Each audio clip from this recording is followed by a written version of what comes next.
大家好，我是村长。今天的中翻英的素材还是泰德的朋友给我的，这还是一个内部的资料，在网站上其他地方看不到的。因为希望我帮他们审核那个英文字幕啥的。好，我就先拿过来玩一下啊，就不多说了啊，看一下啊，中文的大家都能听懂。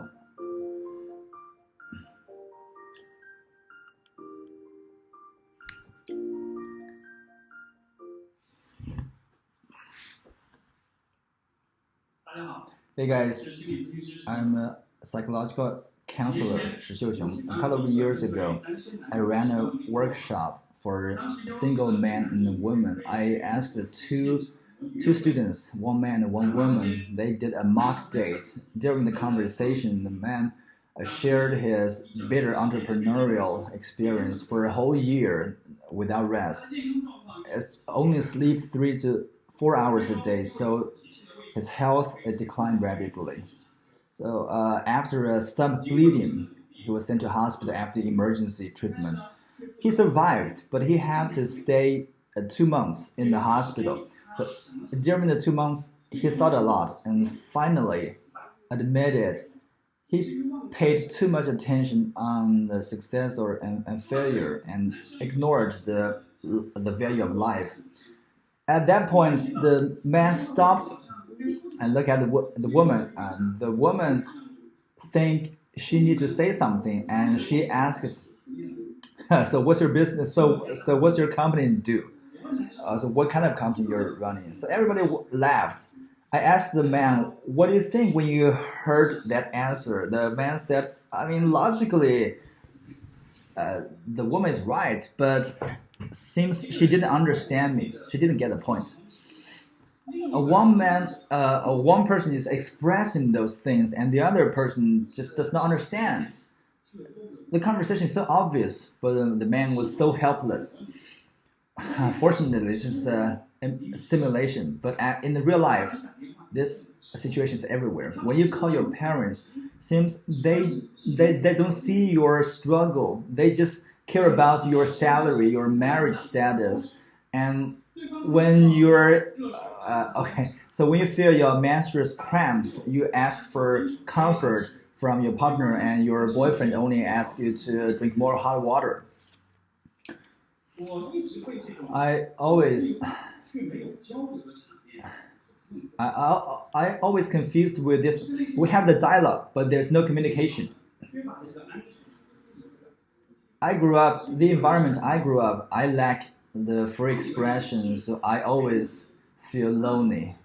I thought it was just a child's thing. After I grow up, it will be better. But later I found most adults, their inner world cannot be seen by other people. So this is how the world end up. I don't want to get these disappointing results. But those confusion and pain, we can find the journey of exploration in that. So I went into psychology. At first, I focused on the masters. I want to find answers from their books, but I failed. Finally, I found the answer is a very simple, trivial detail.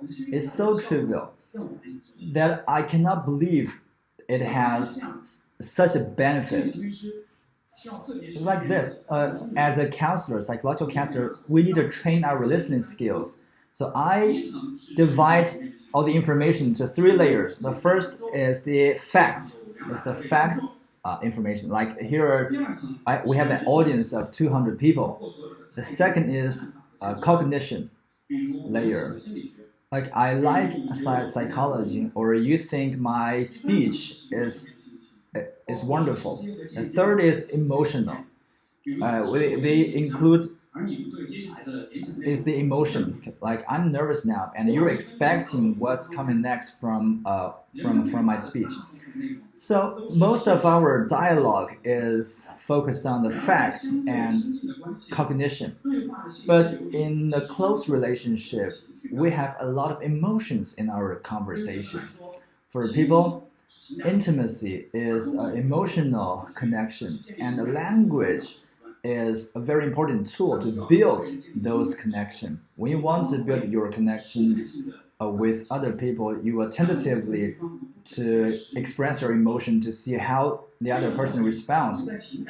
It's just like it's just like we open our arms. That means we want a hug. If the other person wants to hug you, then I'm willing to seek the connection of emotion. For a counselor, if you know this is really important, because when the client at the first they will carefully reveal themselves. If we can accurately respond to identify them, so the clients will more willing to talk to me, so I can give he or she better treatment. Back to the previous example, if my clients talk to me like that, on one hand, I know the facts, like you went to the hospital, you work a lot, and on the other hand, I will notice the emotion, like your struggle, your pain. Then I will choose. If I want to know more about your experiences, I will ask, like, what's the specific reason of your stomach bleeding? Or how you operate your company. And this kind of questions can help me get more facts. But the client, he already opened his arms. He already mentioned his sorrow, already mentioned his pain. If I respond on the facts level, it's just the same thing. That means I left him alone, standing there, with his arms open. So I would disappoint him. So I would gently respond. So I will ask, like, when you think back your experience, you should feel your feeling should be complex, right? So if you are like, here are two answers. Which one do you think is better? Which one is warmer? I think it's obvious. If you respond on the fact level, that's totally fine if it's non-intimate relationships, like you're with your colleagues. But in an intimate relationship, if you respond from on the facts level, that means you reject. That means you refuse to respond on the emotional level. That means you care more about the facts than the other person. So here's a conversation happened between one of my clients and her father. She said, Dad, I'm so tired, I want to quit. If you quit, how you pay your mortgage? I have some savings. I should be fine. I really need to stop. I cannot bear it anymore. So your savings, you don't use your savings. If you need money, I will help you. It's not about money. Last year, I worked overtime until midnight. And then I cried for a long time. Don't work overtime. You should sleep enough. I don't know what you think about this conversation. If your father responded you like this, are you disappointed? Because your father is responding, but you don't feel you be understood.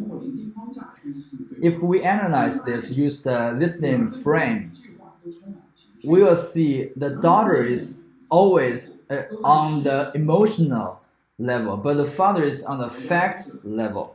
So my clients feel so frustrated with this family relationship and sometimes think her father did that purposely. Every time she opened her arms, want to be embraced, but always got some advice.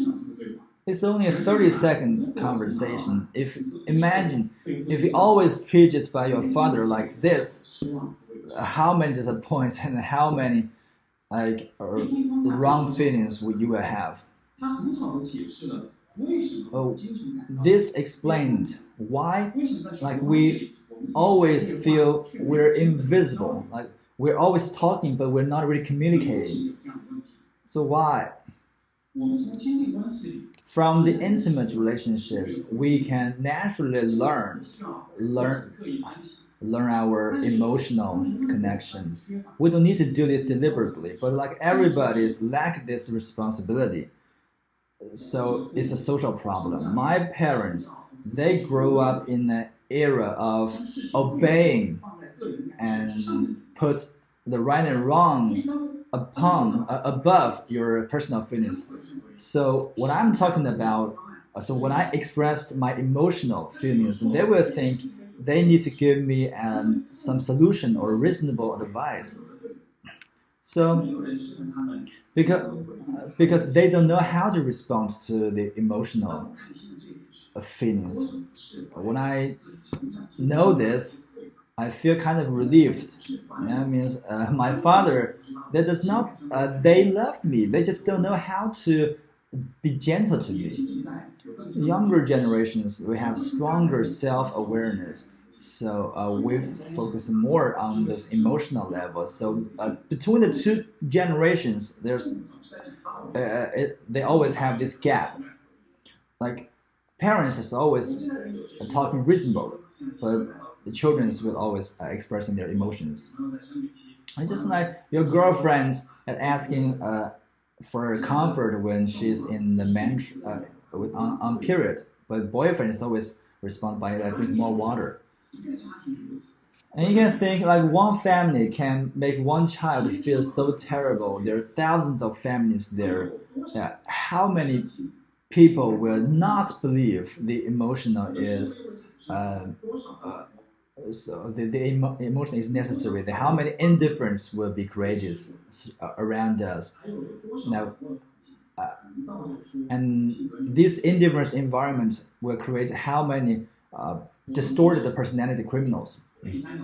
What can I do? What should we do? The first is self assessment. You need to know this problem. You need to know awareness. Like open your WeChat, find a conversation, and use the technique I just introduced to analyze the conversation to see how many emotional levels, how many emotional information is there, and you missed it. I guarantee you will find you missed a lot. Or if you don't understand why you're not close to other people around you, this will give you the answer. The second one is build your awareness. You know, all these informations can be divided to different levels. So we should focus on the emotional level. And just take the previous conversation as an example. If the father captured her daughter's emotional expression and responded directly, the dialogue should be like this: Dad, I'm tired. I want to quit. Oh, your work is really tired enough to make you want to quit? Yes, I really want to stop. I cannot bear it. When you say you cannot bear it, I feel Dad feels distressed. What can I do for you? No, you cannot do anything. Actually, I don't need anything from you. I just want to tell you I'm tired. Yesterday, I worked overtime until 12, and after I go home, I cried for a long time. Don't worry, you always have me on your back. If you want to cry, just call me. I will cry with you. I think this is a perfect dad everybody wants. Imagine if your father treated you like this when you were a child. What kind of person will you become today? So this a little change, just focus on the emotional level. This change can create a huge benefit. The third step is we practice deliberately. When you're trying to respond to the emotional, sometimes you forget. At the first of my career, I found I need to do this deliberately, but you just stick on it, it will become your instinct. That's just like when you're driving. At first, you're so nervous. You focus on every operation, but after a while, you become an experienced driver. Then it's effortless. If you want to reverse the decades-old habit, there's no shortcuts. You have to practice. The two students who's on the mock date, they told me after they start to capture the emotional information, they found their relationships with other people are become more harmonious and more warm. And most important thing is they have more friends. People want to talk to them. For me, I found this I found these dimensions in the social relationship. I'm very happy because before this I don't know I have arms. Now I can embrace everybody, whether it's a client, family, or friends. I feel very sad for my earlier experiences, but now I found I have a lot of love and kind to give to other people. This change, I can influence the people around me. Although I experienced those loneliness and sad, but now I feel like inner peace. So if everybody can change a little bit, our world will become a much better place. Thank you. 好，今天这个演讲其实我觉得还是非常好的，它就是讲的这个人际关系嘛，对不对？实际上也是我觉得比较切实可行的啊，就是我们所谓很多人说你是什么直男啊，或者怎么着，包括一些人说你不关心我，是的啊，如果你不是故意的，很多时候有些人或者说情商低啊什么的，他是，也就是说你想嘛，人的谈话就他刚才说的3个层面：事实层面、认知层面、情感层面，对吧？很多时候人家聊的是情感的事儿。对不对？你非要跟他聊事实的事儿，对吧？你根本就不在一个频道，你肯定会有问题啊！我觉得这很好的一个演讲了，大家当然你现在在网上可能找不到中文版的了啊，等以后过段时间你可能能找到原版的，你们可以去看一下啊。当然，如果在我的这个同传群里面，你们就可以不光能看到原版视频，而且还有我整理好的这个就我待会儿会整理一下它那个文本啊，会分享给大家。好，我们这个就这样子啊。